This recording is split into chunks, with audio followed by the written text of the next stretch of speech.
আসসালামু আলাইকুম বন্ধুরা, ইতিহাস আর আধ্যাত্মিকতার খোঁজে আজ আমরা চলে এসেছি উত্তরবঙ্গের এক প্রাচীন জনপদে।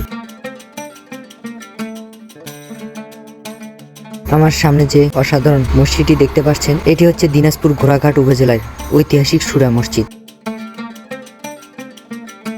সুলতানি আমলে চমৎকার পোড়ামাটির কারুকার্য, পাশে কালু পীরের মাজার আর বিশাল দিঘি, সব মিলিয়ে আজকে ব্লগটি হতে যাচ্ছে দারুণ উপভোগ্য।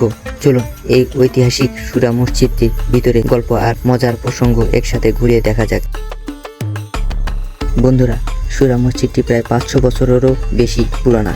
ইতিহাস থেকে জানা যায় 1600 শতকের আলাউদ্দিন হোসেন শাহর আমলে এই অনন্য মসজিদটি নির্মাণ করা হয়। মসজিদটি লাল ইটের দেয়াল, পোড়ামাটি, এই সূক্ষ্ম কারুকার্যগুলো দেখে শত বছর ধরে ঝড় বৃষ্টি মাথায় নিয়ে এগুলো কিভাবে টিকে আছে। একটি মূল নামাজের কক্ষ আর বারান্দা নিয়ে তৈরি এই মসজিদটি। প্রাচীন এই স্থাপনটি সামনে দাঁড়ালে সত্যি এক অন্যরকম অনুভূতি হয়।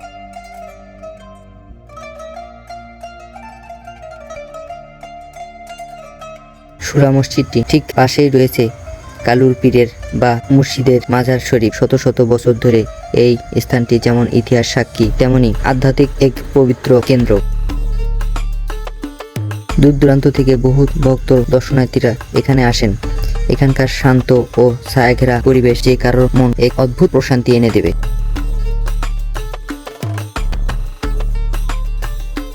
মাজারে আসার পর আমাদের সবচেয়ে ভালো লাগলো এখানকার মানুষের ভক্তি আর শৃঙ্খলা।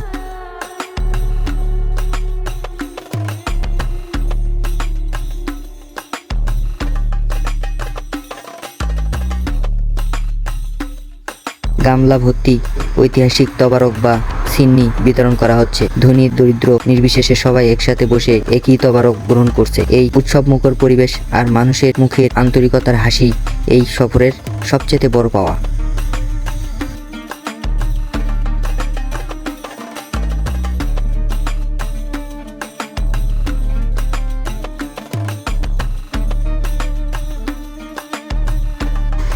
মসজিদের ঠিক পাশেই রয়েছে এক বিশাল এবং চোখ জুড়ানো দিঘি। ঘাটে এসে বসলে ঠান্ডা বাতাস আর শান্ত পানির মুহূর্তেই সব ক্লান্তি দূর করে দেয়। আর মসজিদের বাইরে বসছে ছোটখাটো গ্রামীণ মেলা, যেখান থেকে দর্শনার্থীরা বিভিন্ন জিনিসপত্র কেনাকাটা করছেন। আমরা যারা ইতিহাস ভালোবাসি তারা সময় করে অবশ্যই এই সুন্দর জায়গাটি ঘুরে যাবেন। আজকের ভিডিওটি আপনাদের কেমন লাগলো কমেন্ট করে জানাতে ভুলবেন না। ভালো লাগলে লাইক করুন, বন্ধুদের সাথে শেয়ার করুন, আরও আমাদের সাথে থাকার জন্য চ্যানেলটি সাবস্ক্রাইব করুন। দেখা হবে নতুন কোনো সফরে। আল্লাহ হাফেজ।